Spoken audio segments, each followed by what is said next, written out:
Destin, VGE promet sous la pression une aide exceptionnelle aux agriculteurs. Elle sera de 2,2 milliards de francs.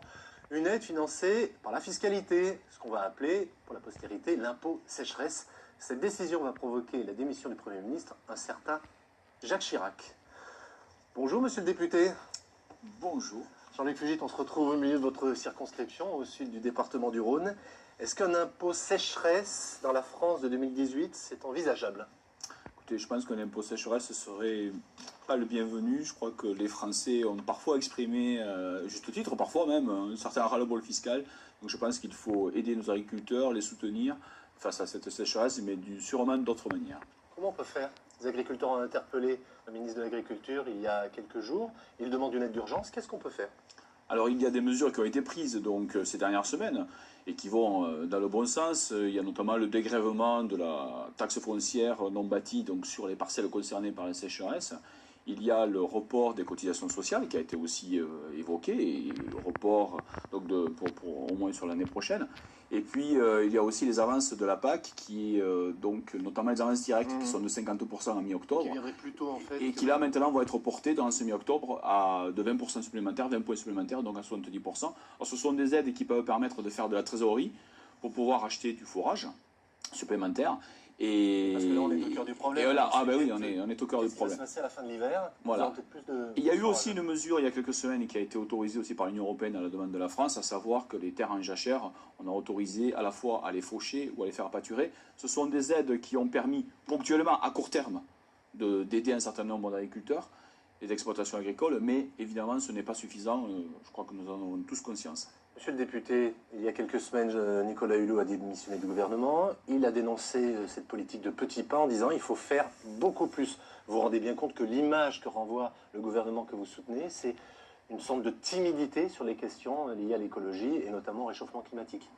Très objectivement, les questions environnementales, c'est des questions qui se traitent sur du temps assez long. Ce n'est pas du temps médiatique, de vous le dire ici. C'est des fois au-delà du temps du mandat électoral. C'est le temps environnemental qui est encore plus long. Jean-Luc Fugit, vous êtes de l'Aveyron, on a reconnu votre accent. Vous êtes originaire, mais ça fait quand même 22 ans que je vis dans la région. Bien sûr. Hein, vous êtes vous-même fils d'agriculteur. Tout à fait. Vous aviez même des vaches dans votre ferme. Tout à fait, des vaches montbéliardes. Est-ce que vous comprenez aujourd'hui l'angoisse justement des agriculteurs qui sont un petit peu les vigies sur ces questions-là, hein, qui nous envoient des signaux et des alertes? Je comprends tout à fait nos agriculteurs, c'est clair. Il faut à la fois les soutenir et les accompagner. Notamment les soutenir et les accompagner dans une transition pour aller vers une agriculture qui soit moins impactante sur le plan environnemental, qui soit plus rémunératrice, pour eux, bien entendu, et une agriculture qui soit plus résiliente face aux effets des évolutions climatiques. Et là, par exemple, je prends une mesure qui a été annoncée à la fois par le ministre de la Transition écologique et solidaire et le ministre de l'Agriculture, c'est la mise en place de contrats territoriaux, de projets de territoire sur la gestion de l'eau. Je prends cet exemple-là, puisqu'on parle aussi des sécheresses. C'est le cœur de cette émission. Nous sommes donc là sur des projets donc pour une meilleure gestion partagée et équilibrée de la ressource en eau, avec la capacité à préserver l'irrigation, tout en faisant en sorte de partager cette eau avec les autres usages de l'eau, assainissement, énergie, l'industrie, etc. Et donc là, il faut avoir de véritables projets de territoire. Ces projets de territoire vont être discutés, mis en place à partir du 1er janvier 2019. Et nos agriculteurs sont au cœur de ces projets-là. Il faut conserver la capacité d'irrigation et il faut en même temps se poser des questions très concrètes sur les retenues collinaires. Il faut se poser des questions aussi par rapport au problème d'orage. Nous avons ici dans le Rhône eu de violents orages le 15 juillet dernier et nous avons engagé une démarche autour du paragrêle, etc., avec les élus locaux, les parlementaires comme moi et d'autres. Donc c'est important, vous voyez, on est là il faut accompagner, soutenir.